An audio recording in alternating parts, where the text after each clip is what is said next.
night. First half, he saw a lot of man-to-man. Second half, boxing one. He handled both defenses exquisitely. Here, he takes on the whole team, Darrell. Whole team. 5 guys right to the basket. Yeah, that was nice right there. And right here, you know, setting his man up, coming off slow, knowing that the ball is going to find him. Draymond knowing that his guy, what he needs, split action. I think the Warriors do this better than anybody in the NBA. Split action and get easy 3. And get 1, 2, 3, 4. That's what he got. 4. That was a nice split action. Here, once again, Oubre comes over to set the screen with Rudy Gay, and Steph just leaves him in the dust. Another dance move, big-time separation. That is what we call a Steph Curry layup. Layup. Don't get no better than that, man. He left Patty Mills back in Moraga at his old college, St. Mary's. Or Australia, maybe. Australia, yeah, no doubt about it. Down under, he left him down under. Seriously, he cooked them all night long here. And Steph Curry's MVP odds. A lot of people were talking about Luka Doncic, LeBron James, and company. Here's the updated MVP odds for Steph Curry. You bet 100 on him, you win 800, but 5th in the NBA. I think he should be higher than Luka Doncic when you look at the start of the season. Jokic is right up there. KD will probably cancel it, with having Harden and Kyrie there, probably cancel each other out. And then Giannis, we'll see if he can win 3 in a row. I mean, he is one of the best players in the league. But if Steph Curry gets his team to the playoffs as a top 4, top 5 seed, how can you vote against Steph Curry? Seriously, I mean, you take Steph Curry off this team. We saw it last year. They won 15 games. Now you look at the Warriors, 8-6, middle of the pack in the Western Conference. They have a chance of going on a run here, Darrell. I think it's all about winning. You know, Steph Curry is going to be Steph Curry. He's going to bring his game every single night. Hopefully, he's no nasty junk defenses where he can get his game off. But I think he's going to bring his game each and every night, and it's all about winning at this point. If he wants to get higher up in that MVP vote, it's just all about winning. Yeah, his stats are going to be there. He's going to have MVP individual season. If the wins are there, as Darrell said, he'll be way up the ladder.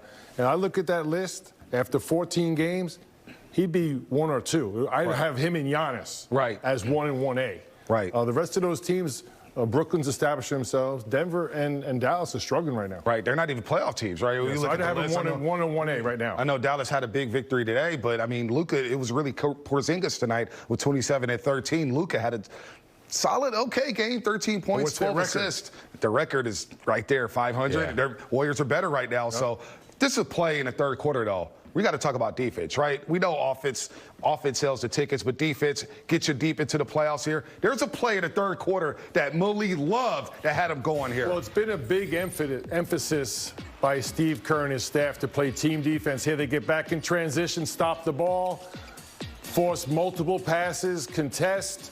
Every time a guy catches the ball, he's defended. Here Steph defends off the dribble, force another pass here, cross court, defend the ball. Draymond hands back, defends with his chest, Darrell, and here's what they wind up with, a desperation three-point shot with 1 second on the shot clock. That's beautiful team defense and something we've heard Steve Kerr emphasize each and every day. And tonight's win, although it was a great win after the Laker win, what we're starting to see is some chemistry and some flow on the offensive end and connectivity on the defensive end. Yes, they definitely look like they're connected on both ends, especially the offense, because that's what was really the last thing that came, you know, for them, you know, to get going and flowing. So I think they're doing a great job on the defensive end. Those plays right there, making a team use the whole shot clock and stand in the defensive stand, that's what it takes to win. And I got to think a blessing in disguise was that cancellation of the Phoenix game. They got 2 days of practice.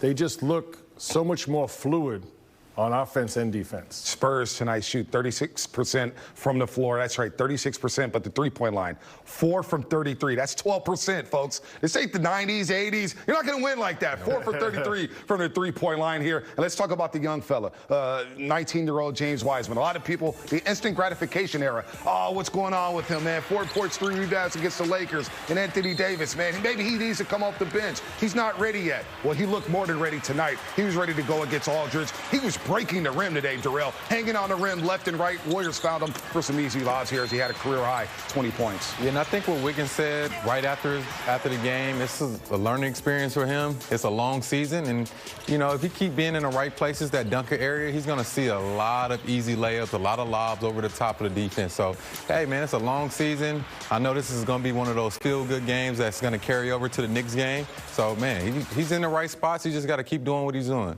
We talked about this pregame. He's in that starting five. He's basically the fifth option. Right. He's going to be the beneficiary of the way the offense is flowing. The thing I noticed tonight, all those baskets he had, it was by blow-bys by the Warriors, something they've been having a hard time doing. And tonight, for whatever reason, each and every player got by his man, forced help, and those lobs were there. Yeah. So either the Warriors got much quicker or the Spurs didn't play much defense, but they were blowing by and finding him for lobs. Got to think a little bit of both, though. But Wiseman, what do you have, like 5, 6 dunks tonight? Very good game for him. Positive step forward for the 19-year-old. More on Wiseman coming up later in the show with Kareth Burke as she breaks down his game here. But let's take a look at the Western Conference standings. We're just talking about it. Look at Dallas. They're not even in the playoffs right now. A 500 basketball team alongside Denver. The Warriors with the victory. Now the number 5 team in the Western Conference. Portland. Nurkic is out for about 6 weeks. He'll get reevaluated in 6 weeks. C.J. McCollum's going to be out for a while. Portland, we expect to dip. San Antonio, they may dip here. But we'll see the Utah Jazz on Saturday night. The Warriors will travel to Salt Lake City. Warriors right there in the middle of the pack, Darrell. Yes, a loaded West, and they're doing their job. They're taking care of the teams that they should beat. And, you know, when the good teams, the top teams on both sides, they're taking care of business as well. So they continue to do that, beat the teams they're supposed to beat, and then give the other top teams a run for their money. I think they're gonna sit right there in the middle of the pack all season long. That's a really impressive start. Yes. For no training camp, a bunch of new players, right? You got one of your superstars out for the season. To get off to an 8-6 start, I think was very impressive, but really important.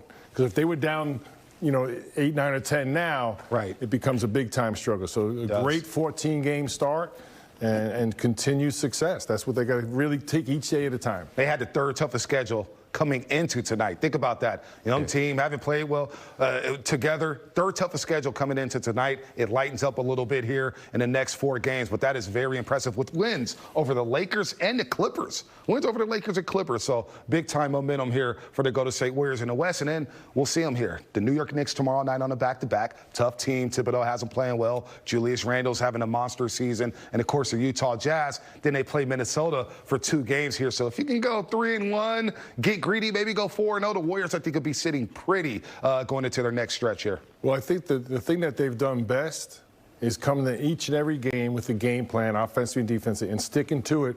And they've kind of redefined themselves. You know, they had 5 years of elite basketball where they walk in and blow people up by 30.